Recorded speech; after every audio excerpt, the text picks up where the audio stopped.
Thank you all so much. I'm so excited to be in the North Shore. I'm from Skokie originally. So Skokie. Yeah, very pretty in Long Grove. We still like each other. It's not Highland Park. Okay. This is a beautiful sanctuary. I actually have run events here. I run a Jewish non-for-profit. If anyone's heard of that, it's called Shy Tribe. Maybe your children have met the love of their lives there, maybe. Oh, my sister has.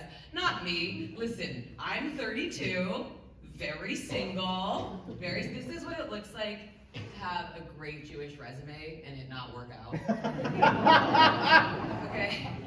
I went to Salman Schechter Day School for 9 years. Yeah, I did the whole thing. I'm not married. I speak Hebrew. I can read Torah. I can teach Torah. It didn't get me a husband, so thank you. I also went to sleepaway camp, Jewish sleepaway camp. I went for 8 years. Yay, in Judea, Midwest. My old camp director's right there, so. And go Badgers. 8 years, no husband, lots of Zionism, and cheerleaders, yeah. No Basharan, okay?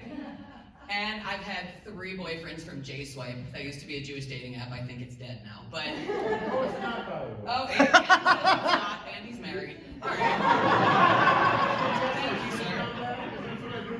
Rachel, they want you on J-Swipe. Are you understanding that? I hear it's hopping in Long Grove. Okay, the point here is that I am very single. So single, the right thing to do with this Jewish resume was to freeze my eggs. That's right, we're gonna talk about it. I just transitioned into a Jewish mother. It was temporary. They put a lot of hormones in me. I actually did do this last week. I got 30 eggs out. Yeah. Yeah. It was actually 29, but just like the ACT, I'm gonna add a point. I got a 31 on the ACT. They're like, oh, the ACT doesn't matter anymore. It matters forever. My parents judge my friends based on their ACT score. We're in our 30s. So I was an Ova-achiever. Yes. I did it now. I shut it down. It's a good investment. My dad's a divorce lawyer. He taught me like everyone's settling down. A lot of people my age are settling down. Don't need a settlement, you know? So I'm locking it up now. Like a millennial, I didn't want to put all my eggs in one basket. So I put them into 2, okay? I have to transition out of this is my whole personality, because it's over. I had to do it before January 1st, you guys understand. I'm not gonna go into that. All right, it's over, I'm very excited. I can transition back into my normal life, which is running a Jewish non-for-profit. My parents are so thrilled by the comedian part and the non-for-profit part. I'm making so much money. They're so happy with me. They're so proud of me. They're not at all comparing me to my accountant sister. Okay? Sitting CPA, she owns real estate. She has a nice Jewish boyfriend, and here I am on a Saturday night in Long Grove. Yay! Clap for yourselves for me. They're proud of me. I think they're very proud of me. I'm the oldest one. I get to choose what happens for the family. I'm setting the tone, and I'm giving my sister a lot of leeway, and I think she's happy about that. Speaking of leeway, I have actually set up more than 15 Jewish couples, which is great. They're getting married. Yeah, it's great. I did more of the marketing, but they ended up in the same room. One's right here, so you don't take my son. That's true. That's true. There's a whole joke about it. Here's 15 couples. And you know how in Judaism we say you get automatic entry to heaven? If you set up one Jewish couple, you get in. Golden ticket.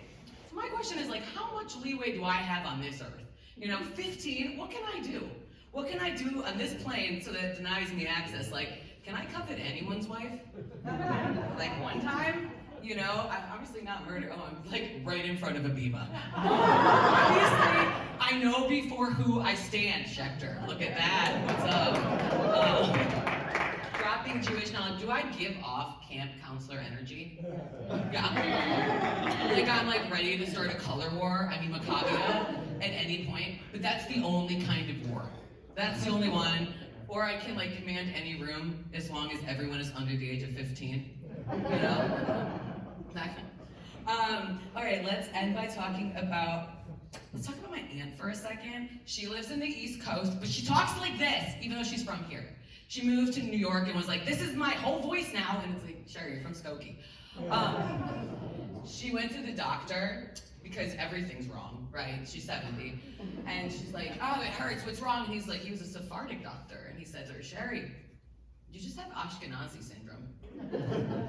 It's just hypochondria with generalized anxiety. You know, we all have it. Not the Sephardis, they're fine. They're doing great.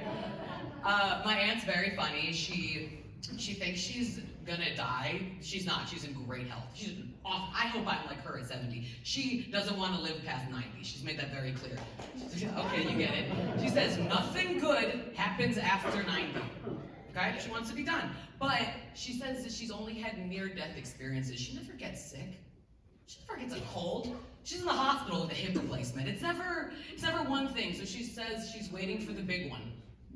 She's just waiting for the big one. And she doesn't want to end up, and Lieberman, like her mother, that's such a Skokie reference. It's an old person's home. With her brain, you know, going to mush. This is the dementia of our people. I'm so sorry for the reality. And that she'd like, if we pulled the plug, we have to unplug her.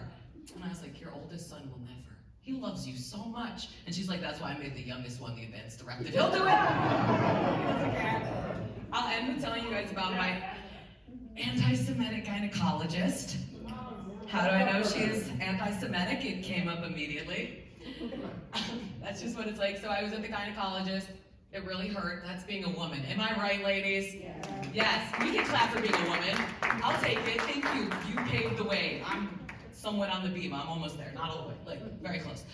And so I was telling this gynecologist, I was like, stop what you're doing. It hurts. And she's like, hops up. Aren't you Jewish? I'm like, yeah. Can you stop? And she's like, well, you people have been through worse than this. Wow. And I was like, wait, lactose intolerance? What is she talking about? Just kidding. The Holocaust? Yeah. And the worst part is, the craziest part, it calmed me down. So, I know. What do you do with a doctor like this?